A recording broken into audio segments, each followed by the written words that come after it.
We're on the corner of 34th Street and 5th Avenue, New York, and this is the first ever, and to be honest, probably the last ever, FT Apple Pay Halloween shopping contest.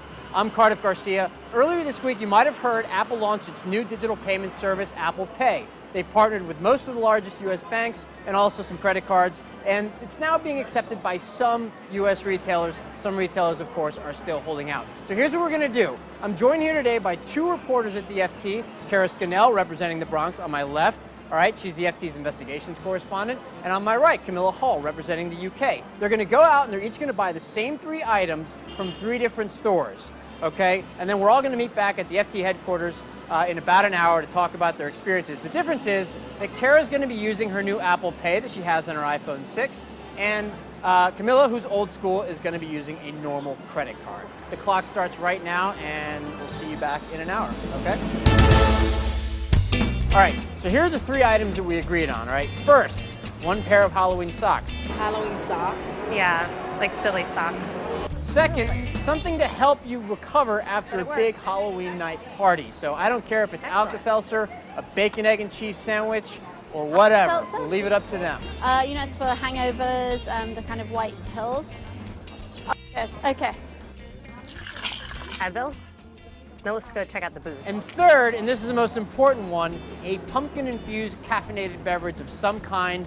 1 for me and 1 for our cameraman, Greg Babio. Or do you have pumpkin? No, it's only regular coffee. Okay.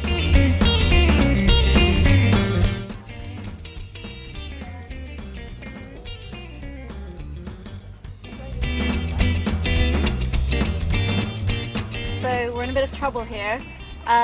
We basically got a problem because no taxis would basically take us because I think it's changed over time.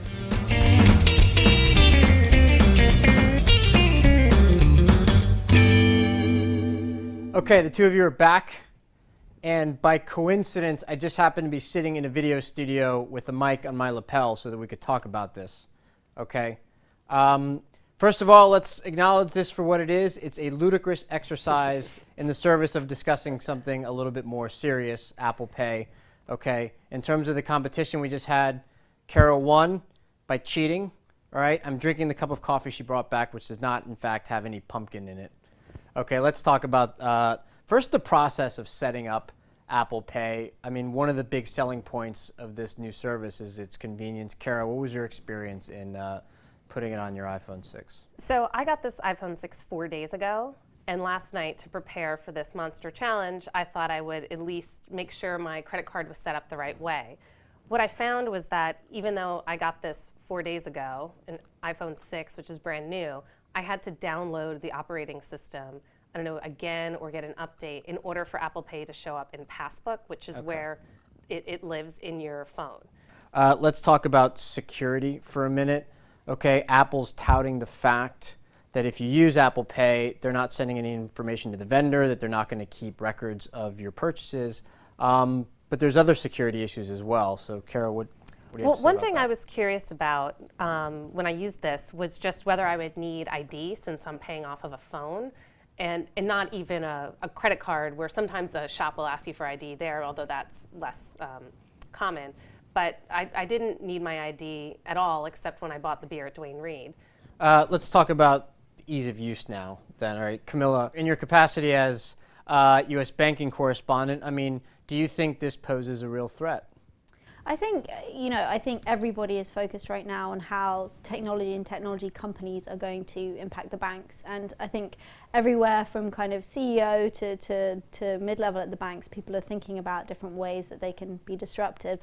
I think in terms of Apple Pay, this is obviously quite a kind of early stage in terms of the mobile payment system. And I think we'll also be looking closely to see what Google come up with in response to this.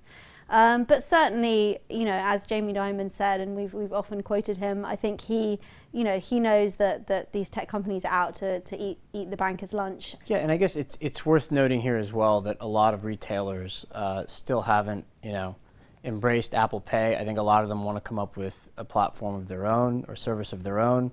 I think that's a very important point, Cardiff. I think you know, in this situation, a lot of the power belongs to the retailers, and you've seen a number. You know, say Walmart has not signed up to Apple Pay as far as we know so far. So a lot of the power lies with the retailers, and as you said, they do actually have kind of competing networks that they're also you know, working on together. Right. I mean, one of the exceptions to that, by the way, is all the so-called collaborative economy companies, Uber, Lyft, and the like. They're all saying that this is a great thing. Kara, if I'm not mistaken, you had a little bit of trouble paying for your ride on the way back. Was that an Uber or was that a taxi?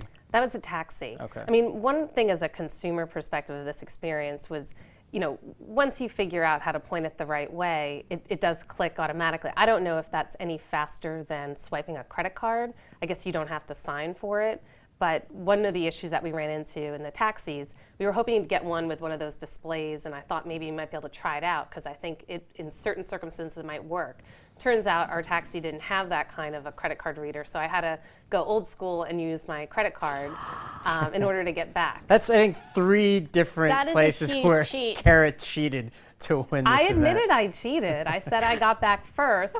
But one of the lessons of so far, given that Apple Pay is only in a few retailers, is that it is about selectivity. So, you know, my options of places where I could buy socks was more limited. And, you know, you go to the McDonald's, but if this was my only way to purchase something and I desperately needed a pumpkin latte, I would have been out of luck. Right. You didn't want to voluntarily share it, but you had a line apparently in the middle of your experience that I thought was pretty good. What was it again? So I was waiting online at Macy's for quite a while. And once we finally got out of there, then we're walking through, you know, across 34th Street, which is such a busy intersection, even midday, that I said the problem is not the technology, it's actually the people. You know, if you're trying to shorten the experience, you're never going to get around the fact that there are other customers and there are lines and there are people who are also shopping. Okay. Camilla, Kara, thanks for doing this, and I hope your reputations recover quickly.